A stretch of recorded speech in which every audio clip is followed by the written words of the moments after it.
Welcome back to another edition of Gamer Logic. I'm Mike Murtis, and on today's episode, we'll be talking about the 2019 annual event, the Video Game Summit, with some of my pickups from the convention, as well as some of the people I met this year.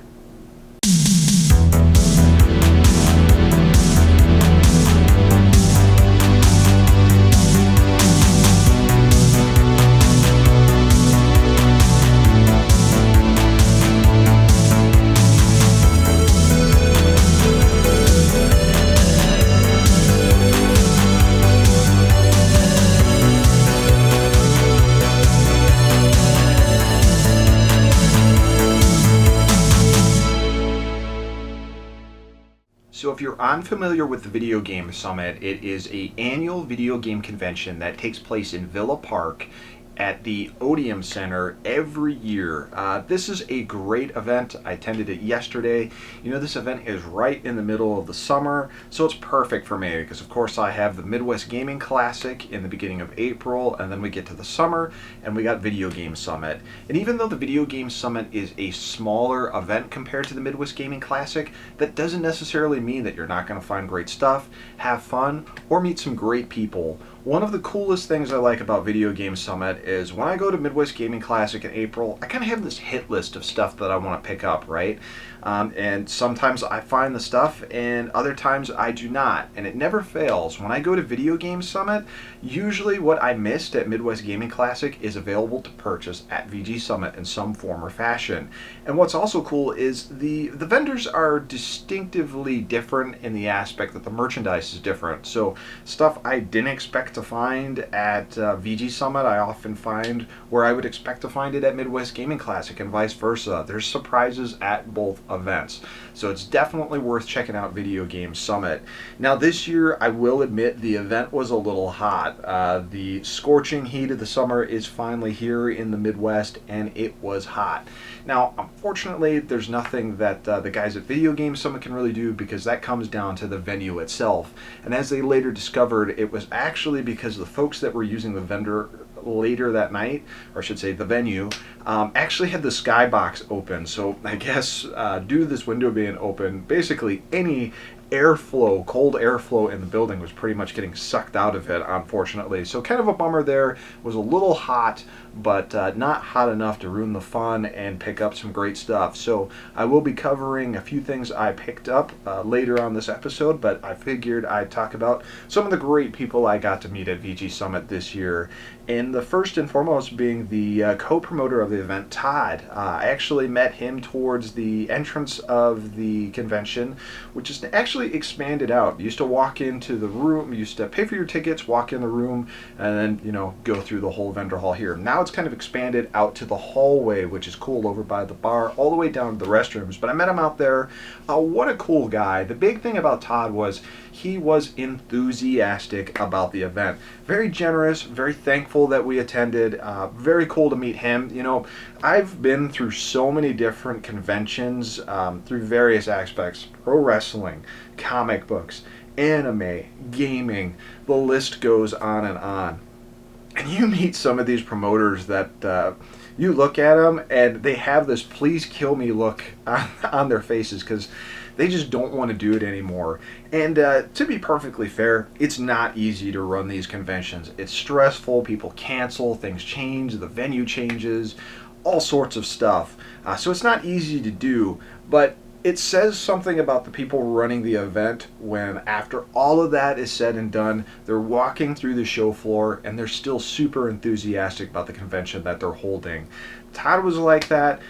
Dan is always like that at the Midwest Gaming Classic, and I'm sure the co-promoters of the event are like that too. But really cool, super nice guy, and definitely shows how much work he's putting into the VG Summit as it continues to grow and continues to expand throughout the years. Now, one of the big reasons I wanted to go to VG Summit this year, other than finding some great pickups, is meeting Ryan Berger. If you guys do not know, I am now writing on Old School Gamer magazine on both the blog as well as the magazine itself. In fact, the upcoming July issue, which I say upcoming, but really it's available right now. Has 2 different articles in there from me. Ninja Gaiden, I cover the original Ninja Gaiden trilogy on the NES, and I also cover both the brand new analog systems that have come out within the last year or two. There's also a quick write-up on there about Combo Breaker, the fighting game event on there. So head over to the website, check out that issue. It's pretty cool. My debut, which is awesome. Cool seeing my name and stuff in print in a magazine. It's been a long time since I've seen that in that capacity, so very cool there. But Ryan Berger is basically the publisher, the one who started Old School Gamer magazine.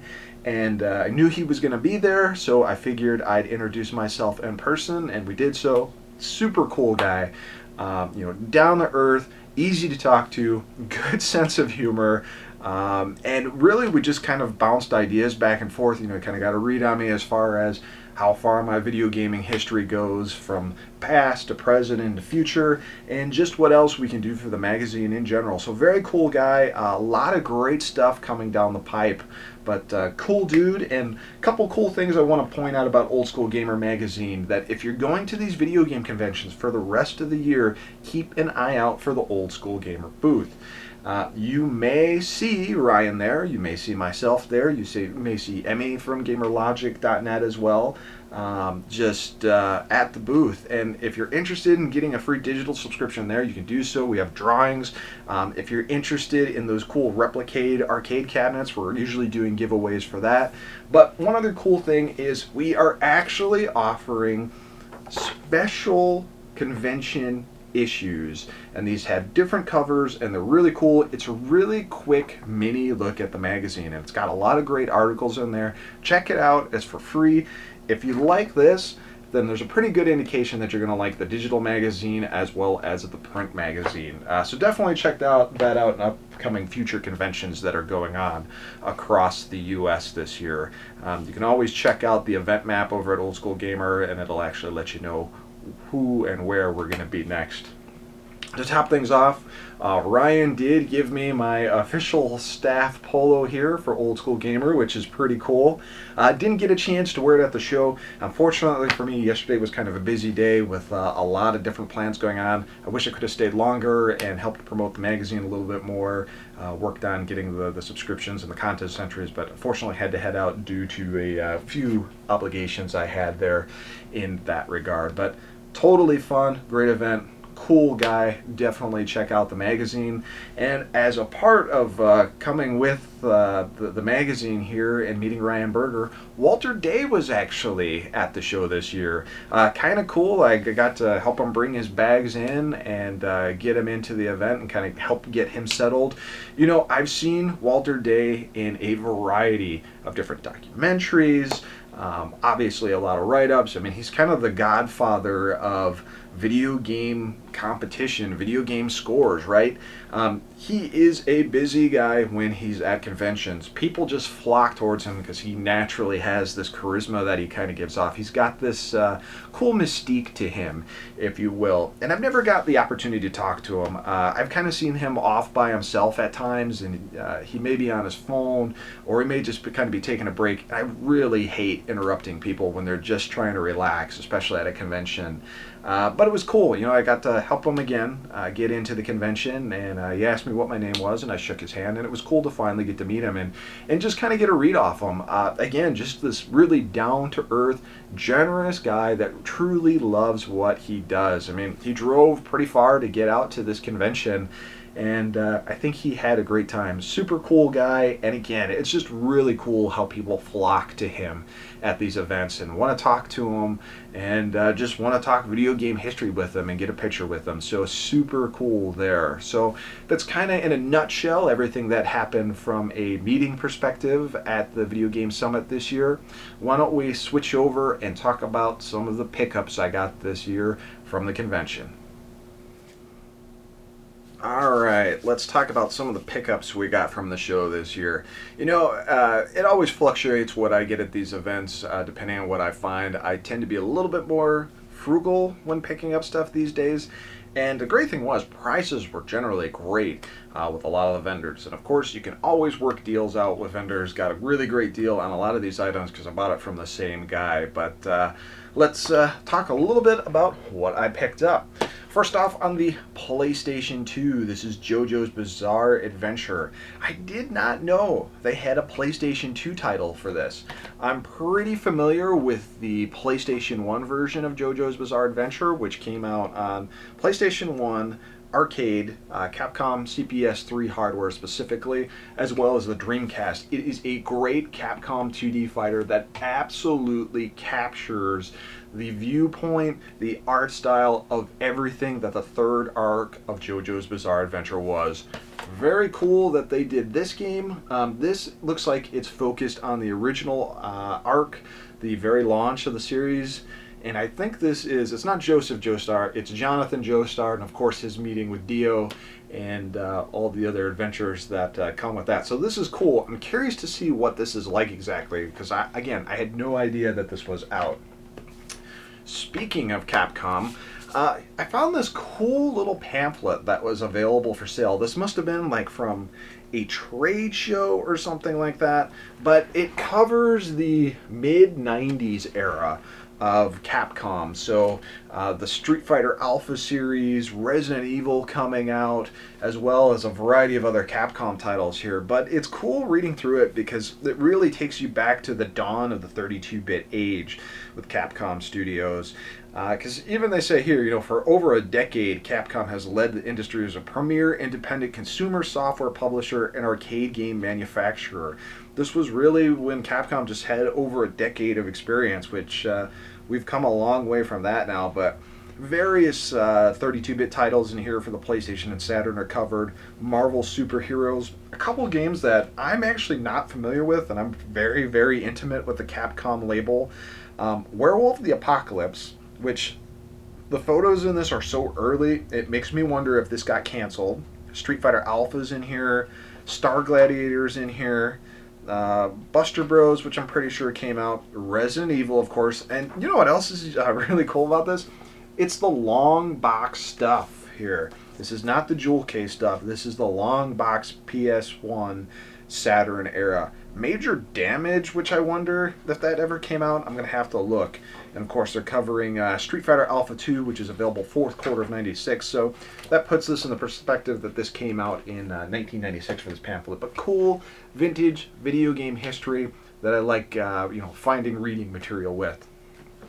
Next up is Chrono Cross. This is the strategy guide to Chrono Cross. So a little bit of a confession to make regarding Chrono Cross. Okay, I'm a huge Chrono Trigger fan. I love Chrono Trigger. So many great memories with that damn game. And when Chrono Cross came out in, I believe, 2000, 2001, I was in this weird period where I was taking a break from video games, and I missed Chrono Cross's initial release. Coming back to it years later, we'll say, 5 years ago, I finally decided to give the game a chance and just go through a playthrough it. I wasn't going to grind and do the experience points. I was going to grab a save. I was going to do a new game plus and kind of start through there. Every time I play this game, I've tried playing it on the PS1, I lose interest. I've tried playing it on the PS3, I lose interest. I even put it on my PS Vita to try to get into it. This is one of those games that I have actually physically fallen asleep playing. I don't know why. I can't get into it. I want to get into it.